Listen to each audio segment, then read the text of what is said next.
Salut à tous les auditeurs de cette Web TV IREM.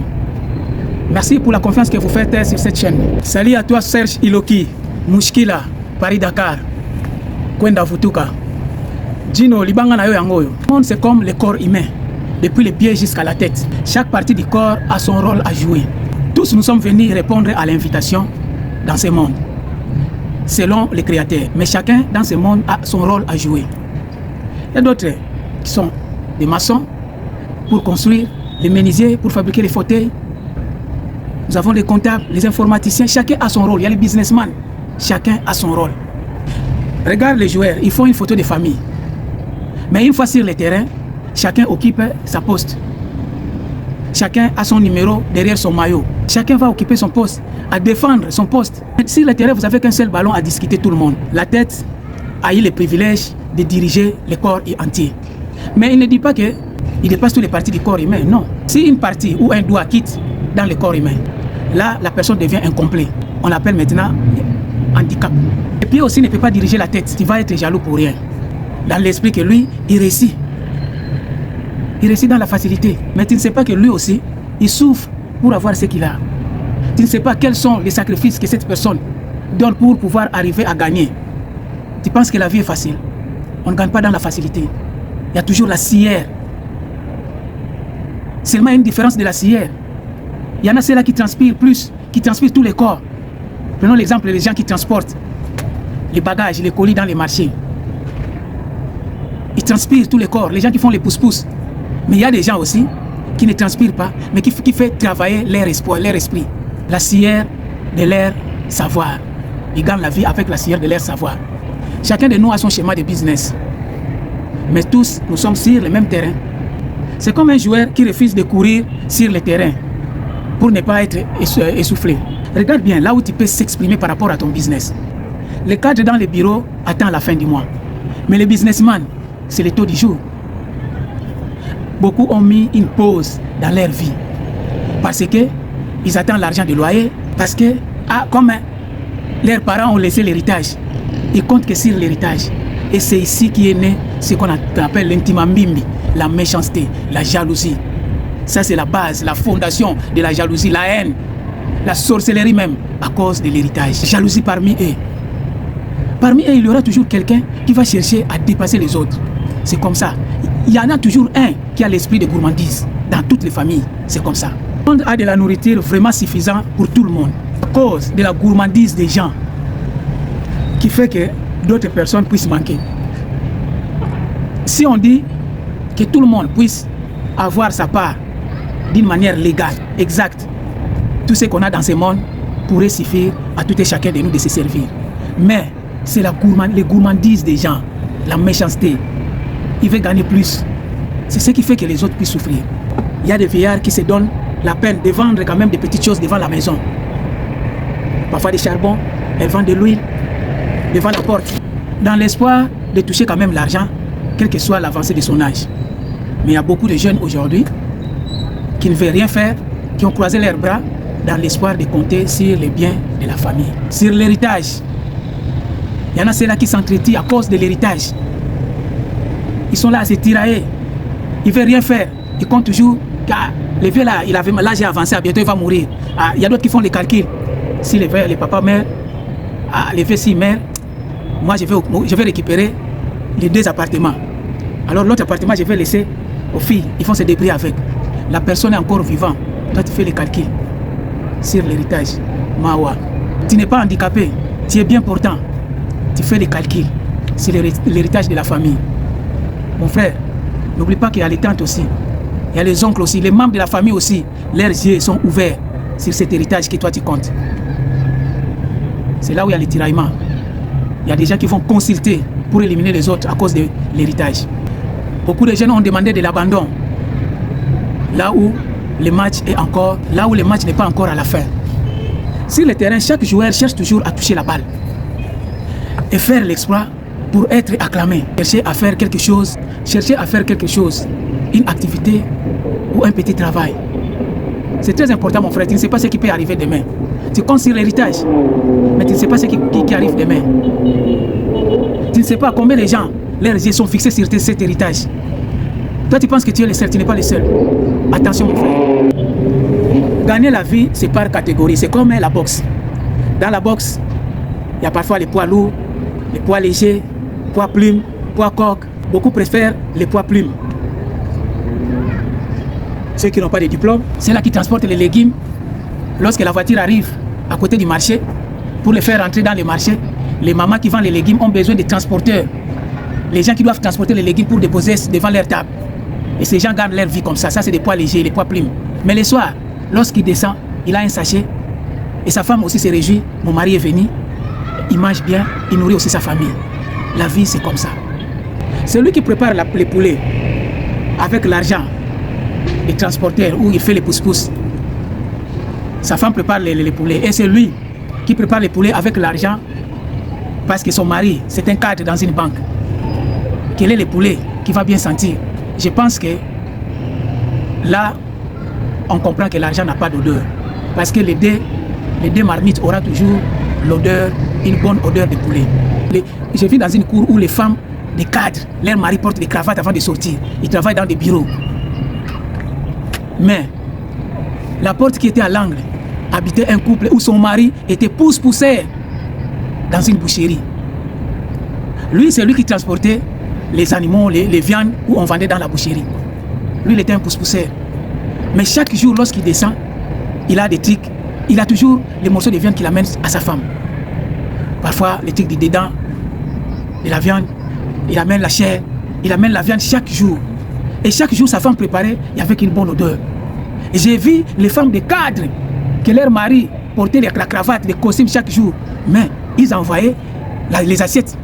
Ils envoyaient les assiettes chaque jour chez la femme des pousse-pousseurs qui travaillaient à la boucherie. Parce que chez eux, ça sentait bon. Parce que chez eux, ils mangeaient que la viande. Mon frère, il n'y a pas de saut métier. Je vous dis, il était qu'un pousse-pousseur. Mais parfois, les foies, parfois, les trucs du dedans de la vache, parfois, un petit morceau, un morceau de viande de mouton, parfois, un morceau de viande de chèvre. Chaque jour, les gars amenaient un morceau de viande que sa femme préparait. Tu sais, les femmes aiment manger. Alors, les autres femmes, que leurs maris étaient des cadres, ils étaient attirés de la manière que leurs voisines préparaient chaque jour la viande. Ils envoyaient chaque fois, les assiettes. Et ceci a fait qu'au finish, les gars qui étaient pousse-pousseurs à la boucherie a fini de sortir avec la femme d'un cadre du bureau. Attention mon frère, les femmes sont fragiles, les femmes sont faibles. Il y a Imoyo. Les manger là, on ne joue pas avec ça. Il y a des gens qui détalent leur vie à cause de manger. Tu veux soutirer les secrets cachés à quelqu'un. Prépare une bonne sauce, la bonne viande, appelle la personne. Commence la causerie. En plein, lorsqu'il est en train de manger, il faut lancer la causerie. Ça, c'est le fétiche. Tu veux que quelqu'un puisse te livrer les secrets. Il y a un seul secret. Cherche à préparer un bon repas délicat. Il y a les femmes, même les femmes. Tu veux convaincre la femme, il faut lui inviter dans un resto. Un peu de l'hamburger, shawarma. Tu vas voir, les femmes aiment manger, mon frère. Il y a un secret dans les manger. Il y a un secret dans les manger que vous ne savez pas. Mais un jour, vous allez le comprendre. Les fourmis et la souris n'ont pas fait l'école, mais ils ont cette calcul de sortir le matin pour aller chercher de quoi manger. Ils doivent sortir pour aller chercher de quoi nourrir leurs enfants. Lorsque tu te cherches, il faut aussi être économe. Mange un peu, garde un peu. Si tu ne gardes pas un peu pour demain, tu gardes un peu pour demain. On ne sait pas ce qui peut enfanter un jour. Si tu as l'habitude de tout finir ce que tu gagnes, c'est très dangereux. C'est comme quelqu'un qui est en train de pédaler sur un vélo qui n'a pas de chaîne. Tu ne vas pas avancer. La vie, parfois, c'est compliqué. La vie, c'est compliqué, mon frère. Il y a des moments qui sont difficiles à traverser. Ce n'est pas facile d'allumer le feu de bois qui est mouillé. Et surtout sous la pluie. Là où tes enfants plairent à manger. Les soirs arrivent, les allumettes sont mouillées. Tu es obligé de chercher les sachets en plastique pour allumer le feu. C'est l'exercice pour réussir. Tu es obligé de souffler sur le feu pour éviter que ça puisse s'éteindre. Enlève tes yeux sur le bonheur des autres. Ne se marie pas par sentiment. Toi qui n'as pas de qualification, tu n'as pas de métier, tu ne fais rien et tu te permets de prendre la fille d'autrui en charge, mon frère. Pourquoi chercher les problèmes cadeaux? Tu n'as pas une source de revenus. ne prend pas la charge de la fille d'autrui. Voir un visage joyeux ne dit pas qu'il est rassasié. C'est le rire de quelqu'un qui est tombé sur le vélo. Celui qui est tombé sur le vélo, surtout si c'est son vélo à lui, il voulait faire voir aux gens et il est tombé. Même s'il a mal, il va faire semblant pour que les gens ne puissent pas comprendre que vraiment il a mal. Regarde, c'est pas facile. C'est facile de détecter la personne qui a vraiment mal ou quelqu'un qui a une fracture. Si quelqu'un est tombé par erreur, il est tombé pour savoir qu'il a vraiment mal. Il faut toucher la place où il a mal. Si tu vois qu'il est en train de dandiner son pied là, essaie de toucher. Si tu touches et qu'il fait seulement là, il a mal, mais c'est pas cassé. Mais si tu mets la main, dès que tu touches, il dit laisse. Attention. Là, il faut vite courir à l'hôpital parce que ça se voit que sa jambe là, c'est cassé. Mais si tu touches, tu commences à toucher, il essaie de ça lui fait mal, mais ce n'est pas cassé. Il essaie de toucher un peu, il dit laisse. Il faut l'amener à l'hôpital, c'est cassé. Il y a beaucoup qui disent que moi, mon business ne paye pas beaucoup, je ne peux pas faire des économies. Cherche à faire des petites épargnes. Rentre même dans des petites tontines. Parfois, tu fais le dépôt dans des cartes. Il faut savoir épargner dans ta vie. Même 2000 fois par semaine, on ne sait pas ce qui peut arriver demain. D'apprendre de garder 10 000 francs, il faut apprendre d'abord de garder 100 francs. Lorsque tu vas arriver à garder 100 francs, ça va t'apprendre à garder 10 000. Et lorsque tu vas arriver à garder 10 000, ça va t'apprendre à garder 100 000 francs, c'est ainsi de suite. Il y a d'autres gens, quand ils n'ont rien, ils ont des très bons calculs. Ils ont des projets. Là, ils deviennent sérieux. Plusieurs calculs.